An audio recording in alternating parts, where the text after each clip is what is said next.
Hello future officers, अगर आप भी एसएसबी इंटरव्यू के लिए प्रिपेयर कर रहे हैं then this video is shortly for you, because यहाँ पे आज मैं डिस्क्लोज करने जा रही हूँ स्क्रीनिंग टेस्ट जो कि पीपीडीटी टेस्ट है, विच इज योर मेक और ब्रेक मूवमेंट एसएसबी इंटरव्यू में। जी हाँ, ये टेस्ट या तो आपका दिन बना सकता है या आपका दिन बिगाड़ सकता है, but the fact about this is कि बहुत सारे कैंडिडेट्स इस टेस्ट में या स्क्रीनिंग में मैं कहूंगी इसलिए फेल होते हैं because they don't lack intelligence, but they are not ready to जज कि असेसर्स उनसे क्या चाहते हैं। So in this video basically I'm going to share the inside secrets of PPDT test. Hi everyone, this is कविता और आज हम बात करेंगे एसएसबी के हिडन फैक्ट्स की। एसएसबी के एसेसर क्या चाहते हैं आपसे डे 1 स्क्रीनिंग में, और अगर आप ये समझ जाएंगे तो आप इजीली श्योरली अपना पीपीडीटी टेस्ट क्लियर कर सकते हैं और स्क्रीनिंग के स्टेज को बहुत इजीली क्रॉस आउट करके आप स्टेज 2 में जा सकते हैं। तो सबसे पहले मैं बात करने वाली हूँ पीपीडीटी टेस्ट के बारे में, स्क्रीनिंग टेस्ट के बारे में। तो जब भी कोई भी कैंडिडेट अपना एसएसबी इंटरव्यू फेस करता है उनको 2 स्टेजेस में टेस्ट देने होते हैं। एक होता है आपका स्टेज 1, दूसरा होता है आपका स्टेज 2। स्टेज 1 में 5 डिफरेंट टाइप के टेस्ट होते हैं जिसमें आपका OIR test, OLQ test, PPDT test, narration and GD. इसको मैंने 5 टॉपिक्स में डिवाइड कर दिया है। मैं यहाँ पे बात करने जा रही हूँ पीपीडीटी टेस्ट की, बिकॉज आई एम श्योर कि OIR एंड OLQ बहुत सारे कैंडिडेट्स इजीली सॉल्व आउट कर लेते हैं। किसी किसी को इश्यूज होते हैं, बट मैक्सिमम कैंडिडेट्स जो फेल होते हैं वो होते हैं पीपीडीटी के टेस्ट में।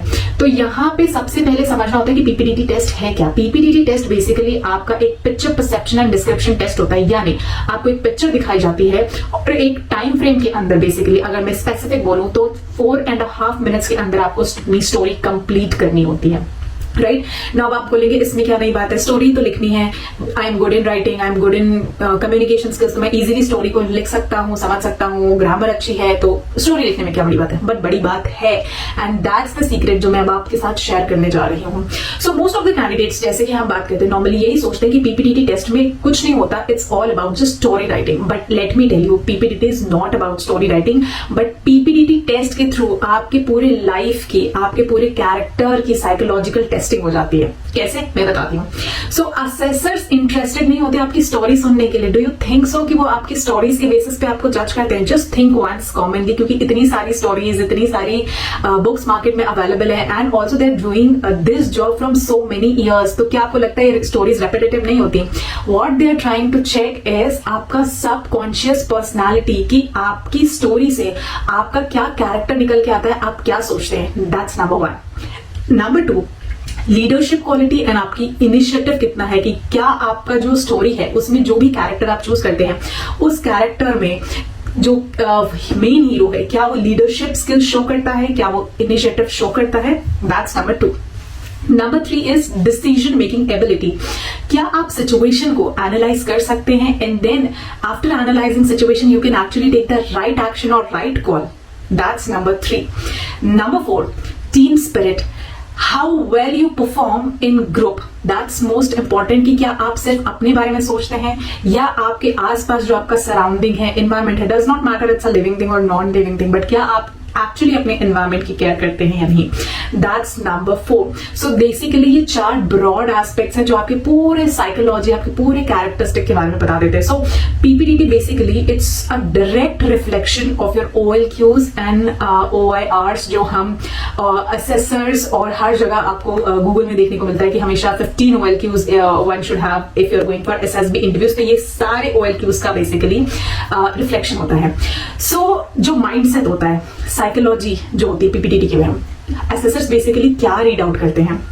Now assessors they actually don't read your stories, इसलिए तो उनके सामने पेपर पड़े होते हैं, आप देखोगे, और वो आपको सामने से स्टोरी नरेट करने के लिए बोलते हैं। Do you think they have so much of time? इतने सारे ह्यूज बंच में स्टूडेंट्स जाते हैं, they really read out your stories? No, not at all.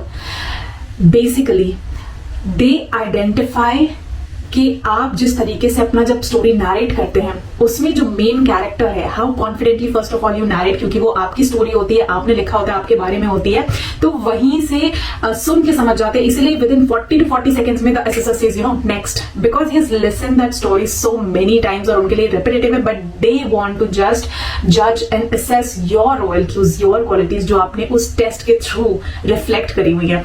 So the main character of your story जो होता है वो एक्चुअली और कोई नहीं, आपकी ही पर्सनालिटी होती है। अगर आपका हीरो पैसिव है, डिपेंडेंट है या कंफ्यूज्ड है, इट शोज कि आप वीक है अपने डिसीजन मेकिंग में। अगर आपका हीरो अग्रेसिव है, अनरियलिस्टिक है, it shows that you are very emotional and poor to control your emotions, I would say. If your hero takes responsibilities and solves problem practically, which shows and exhibits कि आपका decision making capability अच्छी है and you possess some of the OLQs. So that is why it's always said that be responsible, be logical, team oriented बनो, leadership low and initiatives लो. ये आपका पीपीटीटी में ये psychology होती है बेसिकली पीपीटीटी में जो असेसर्स देखना चाहते हैं ना.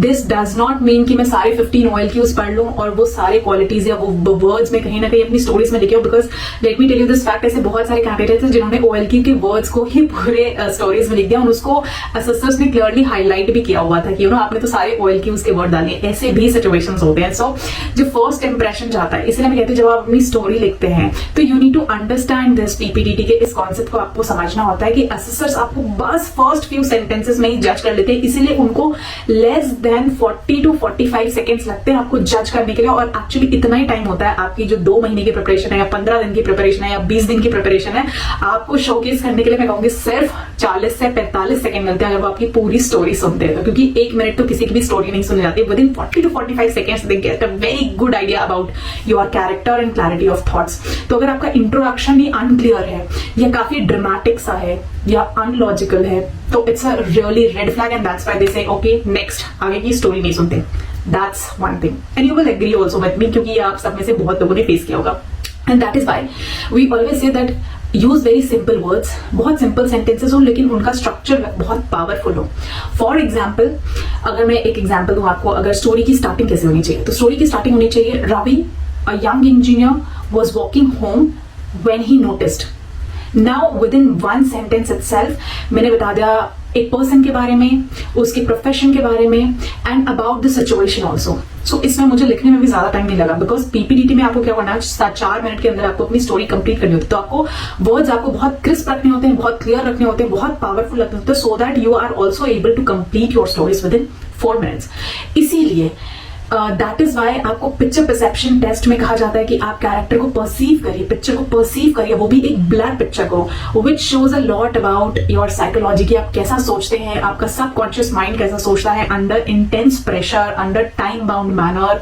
और उसमें ये भी कहा जाता है कि प्लीज एज आइडेंटिफाई करिए, मूड आइडेंटिफाई करिए, प्रोफेशन आइडेंटिफाई करिए और अपने कैरेक्टर के लिए एक एक्शन लिखिए, एक स्टोरी नरेट करिए और उसके बाद ब्यूटीफुली अपनी स्टोरी को 3 पैराग्राफ्स में डिवाइड करिए कि एक्चुअली क्या हो रहा है सिचुएशन में, प्रेजेंटली किस सिचुएशन की वजह से ये जो सीन आपके सामने आई है, जो पिक्चर है वो आई है एंड लास्टली कंक्लूजन क्या है. तो इन 3 पार्ट्स में आपको अपनी स्टोरी डिवाइड करनी होती है. अब आपकी स्टोरी के रेड फ्लैग्स क्या होते हैं पीपीटीटी में यूजुअली? सबसे पहले असेसर्स तुरंत उस स्टोरी को रिजेक्ट करते हैं जिनके पास कोई क्लियर प्रॉब्लम या सोल्यूशन नहीं होती, विच शोज कि आपके एनालिटिकल स्किल्स बहुत वीक है. सेकेंड, बहुत ज्यादा ओवर यूज ऑफ इमोशंस कर लिया, फियर, सैडनेस, हेल्पनेस, विच शोज कि बहुत ज्यादा नेगेटिव थिंकिंग है. तो they will give you time also, immediately they will move on.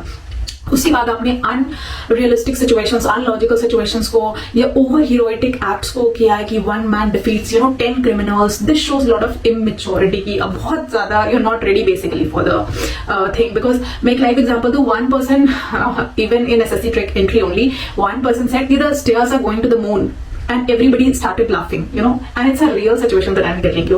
So इस तरह के situations भी आपको और stories actually सुनने में मिल जाएंगे, which is very funny. क्यों इतनी सारी information के बाद भी ऐसे situations होते हैं, that's a clear red flag. Then after lack of logical actions, जहाँ पे कोई मतलब आपने problem बता दी but you're not really taking actions, तो आपकी decision making ability नहीं है, आपकी leadership skills नहीं है, and which shows कि poor decision making ability है. So that's a very big red flag. So that is why जो आपका हीरो होता है वो आपका अपना रिफ्लेक्शन होता है and that is why also hero should not work alone but सबके साथ में काम करना चाहिए. That's the core thing in SSB that आप अकेले कुछ नहीं है, आपको टीम वर्क, लीडरशिप के साथ साथ टीम वर्क उतना ही मैटर करता है. तो ये बातें जो रेड फ्लैग्स हैं ये प्लीज अपने दिमाग में रखिए. इसके बाद जब हम जाते हैं ग्रुप डिस्कशंस पे, बहुत लोग बोलते हैं कि ग्रुप डिस्कशंस पे how should we perform, how should we do. उसमें क्या होना चाहिए कि आपने बहुत अच्छी स्टोरी लिख दी, बहुत अमेजिंग तरीके से आपने नैरेट कर दी, बट देयर आफ्टर आपको अभी तक आपने स्टोरी नैरेट कर दी कॉन्फिडेंटली, सिर्फ हाफ बैटल जीती है. हाफ बैटल आपकी जीडी में है बिकॉज जीडी का भी उतना इक्वल इंपॉर्टेंस है, क्योंकि लीडरशिप स्किल्स आपने दिखा दिया, आपने स्टोरी लिख दी, आपने उसको कॉन्फिडेंटली नरेट कर दिया, बट अब जो सेकंड पार्ट है टीम वर्क का, वो आपको यहाँ पे शो करना है। सो यहाँ पे कैच है बेसिकली आपका selection also depends on how do you perform in the discussion जो आपने स्टोरीज में लिखा है, क्योंकि डिस्कशन से पता चलता है दैट आपकी लीडरशिप स्किल्स क्या है, आपका कॉन्फिडेंस लेवल क्या है, आपकी ability to work in team क्या है, क्या आप एग्रेसिव होते हैं, आप नेगेटिव होते हैं, आप इंट्रोवर्ट हो जाते हैं, या आप ओवर डोमिनेट करते हैं। So how do you actually behave in that situation? That's the battle all about. इसमें winning strategies क्या होती हैं? सबसे पहली बात है कि जल्दी बोलने की कोशिश करिए, I mean get the right time, right click, but it's not always कि you are only going first. So ऐसा मैटर नहीं करता कि सब आप फर्स्ट बोलोगे तो ही आप जीडी को क्लियर कर पाओगे, but try to speak early ताकि मैक्सिमम पॉइंट्स खत्म ना हो जाए, but let others also give chance. ऐसा नहीं है कि when you start and you are only speaking, if somebody is speaking, give them chance. Second, in every situation, कुछ भी हो जाए जीडी में, stay calm and stay positive. अगर कोई चिल्ला रहा है, कोई नहीं आपकी बात सुन रहा है, बट आपके चेहरे का एक्सप्रेशन बिल्कुल खराब नहीं होना चाहिए. You should be calm, composed and smiling. A very normal and professional smile. It's not that आप हंस रहे हैं वहां पे. It's like a very simple, calm and positive, soothing face. ऐसा आना चाहिए. Third, दूसरे जो पॉइंट्स देते हैं आपके जीडी में, you should always acknowledge it. ऐसा नहीं कि आपको सिर्फ अपना ही पॉइंट लेके चलना होता है, बट अगर दूसरों ने अच्छा पॉइंट बोला है तो आप उनको एक्नॉलेज करिए, आप उनके पॉइंट्स में एडिशन कर सकते हैं. Assessors notice this very much because यहाँ पे आपकी लीडरशिप स्किल आती है, and it's also very difficult to remember the stories of people. जो इतने सारे लोग स्टोरी नरेट करते हैं और उनका पॉइंट याद करके आप उसमें अपना पॉइंट ऐड करते हैं. That's very phenomenal and very amazing thing. So the secret thing here is कि अगर आप ग्रुप डिस्कशन में कहीं स्टक हो जाते हैं तो कोशिश करिए कि जो बाकी आपके टीममेट्स ने पॉइंट दिए हैं वहां से आप डिस्कशंस को री इनिशिएट कर सकें एंड लॉजिकली लेके आ सके. फॉर एग्जांपल, आप अगर कोई आपकी बात नहीं सुन रहा है या सबके डिफरेंट व्यू पॉइंट्स हैं, तो आप किस तरीके से बोल सकते हैं, how you can bring them together on a table. आप कह सकते हैं फ्रेंड्स और colleagues, we all have different viewpoints, but let's focus on the picture, and according to the picture it was so and so. So this is a very good manner to say this. तो आप इस तरह की चीजों को use कर सकते हैं rather than no, I saw in the picture was like this, because then no one will agree. But the moment when you say कि let's focus towards the picture shown. Now this shows that you have a natural leader inside you. अब next segment पे आते हैं कि secrets from SSB assessors क्या होते हैं. SSB assessors basically आपको मैं बता दूं कि वो रिटायर्ड ऑफिसर्स होते हैं, और उनको बेसिकली क्लोज डोर उनमें काफी डिस्कशंस होते हैं, बहुत सारे इनसाइट्स, मतलब वो पूरी प्रॉपर एक ट्रेनिंग करके आते हैं आपको असेस करने से पहले. तो बहुत ही वो साइलेंट ऑब्जर्वर होते हैं. बहुत सारे कैंडिडेट्स को लगता है कि साइलेंट रहना सेफ होता है एसेसर्स के सामने. ऐसा नहीं, अगर आप कुछ भी नहीं बोलेंगे तो भी आपका एसेसिंग अच्छा नहीं होगा. सेकेंड इंपॉर्टेंट थिंग इज कि बहुत सारे लोगों को लगता है टू मच एग्रेशन दिखा दिया, गुस्सा दिखा दिया, डोमिनेट कर लिया डिस्कशन. अगर आप ऐसा करते हैं then also you fail, because assessors will not speak a word about it. वो कुछ भी कमेंट नहीं करेंगे आपके ऊपर, वो सिर्फ साइलेंटली आपको जज करते रहेंगे. थर्ड इज कि एसेसर्स, जैसे मैंने बोला, the moment you start your story, first few lines में वो जज कर लेते हैं आपके डिस्कशंस के, आपके नरेशन के, कि क्या आप सुटेबल कैंडिडेट हैं फर्स्ट राउंड के लिए या नहीं है. So it's not basically confident competition actually amongst others, but आपका क्या अपना बिहेवियर. सो बहुत सारे कैंडिडेट्स बोलते हैं we did not perform well and उसने हमसे अच्छा परफॉर्म किया. Trust me guys, SSB interview is not a competition with others, but it's a competition of yourself only with ourselves only actually. So खुद से खुद का competition है ये. The better you perform, the clearer you are, और आप इसे clear कर लेंगे. You will observe this अगर आप इस चीज को सोचेंगे. So इसीलिए मैं बोलती हूँ कि टाइम का बहुत इंपॉर्टेंस होता है. Within initial 20 से 30 seconds में आपको अपना presence feel कराना होता है, and also that why you are different from others. इसे करना होता है बहुत smartly, confidently, but very calmly. That's important. सो जो विनिंग फॉर्मूला मैं कहूंगी, और अगर मैं टिप्स देना चाहूँ पीपीडीटी के बारे में, तो मैं यही कहूंगी that PPDT is a very strategic test. आपको सबसे पहले समझना पड़ेगा आपके सारे स्टेजेस को, सारे टेस्ट को एसएसबी इंटरव्यू में. यहाँ पे हम पीपीडीटी की बात करें तो इसमें मैं फोकस रहूंगी पीपीडीटी की तरफ, बट इसी तरह हर टेस्ट की अपने बहुत सारे सीक्रेट्स होते हैं, बहुत सारे हिडन फैक्ट्स होते हैं. और अगर आपको ऐसी और इन्फॉर्मेशन चाहिए तो आप जा सकते हैं गवर्नमेंट क्रैकर्स की वेबसाइट पे. वहां इसी तरह मैं 1-to-1 इन्फॉर्मेशन लेके एक्सप्लेन करती हूँ हर कैंडिडेट को, जिससे आप बहुत बेटर वे में समझ आते हैं और ये तरह की इन्फॉर्मेशन आपको किसी भी कोचिंग इंस्टीट्यूट्स में भी ट्रस्ट में नहीं मिलती, बिकॉज वहां पे इतने सारे बैच में स्टूडेंट्स आते हैं कि इतना इस लेवल का कॉन्वर्सेशन होता ही नहीं है. And you can go through any of the videos but nobody will tell what I shared you today, and that's all my personal experience also. And after training so many candidates, being from defence background, my family into defence, ये सारा मैं experience आपके साथ share कर रही हूँ. And you will also like it also, you know, when you think and go through other sources and documents, you will not find this information available in any of the books, any of the websites, not even Google as well. तो बहुत important होता है आपको PPDT के लिए कौन कौन सी skills चाहिए होती है. सबसे पहले आपकी ऑब्जर्विंग स्किल्स होती है, जो कि एक बहुत अच्छी स्किल होती है. OLQs, one of the OLQs है आपके ऑब्जर्विंग पावर की, ठीक है. तो ऑब्जर्व करने की स्किल आपको बढ़ानी पड़ती है. सेकेंडली, आपको अपनी स्टोरी, जैसे मैंने बोला, it's not about story writing, it's about logical story writing, practical story writing, और जहां पे आप अपने OLQs को प्रेजेंट कर पाए. Third is team work and leadership का भी ध्यान रखना उस पूरी स्टोरी में, उस पूरी फैक्ट में. Fourth is stay confident, speak logically, summarize like a leader, and take everyone all together on one particular path.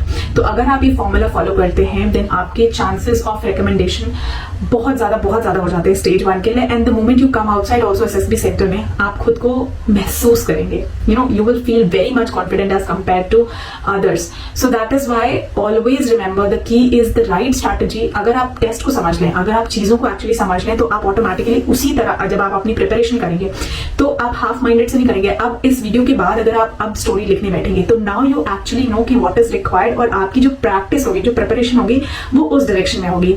So with this I hope you all wear the uniform soon. अगर आपको video अच्छी लगी हो तो like share subscribe जरूर करें, channel को subscribe करें, टेलीग्राम ज्वाइन कर सकते हैं, और जो आपके डाउट्स हैं, कमेंट्स हैं, वो आप पूछ सकते हैं, कमेंट्स कर सकते हैं. I will try to clear your doubts. And जो भी लोग SSB की प्रिपरेशन करना चाहते हैं, वो एनरोल कर सकते हैं हमारे ट्रेनिंग प्रोग्राम में. 5 डेज का ट्रेनिंग प्रोग्राम है. SSB के 5 अलग अलग टेस्ट और उनके जो सब टेस्ट होते हैं, इसी तरह की detail information, detail secrets, top secrets and hidden facts आपको सुनने को मिलेंगे हर टेस्ट के बारे में, और पर्सनल लेवल पे आपका इंटरैक्शन होगा एंड 1-to-1 guidance होता है. because I don't believe in crowd, I don't believe in quantity, I believe in quality, and that's what I'm trying to give it out here through my videos. So I'll see you in the next session. Till then, Jai Hind, bye bye.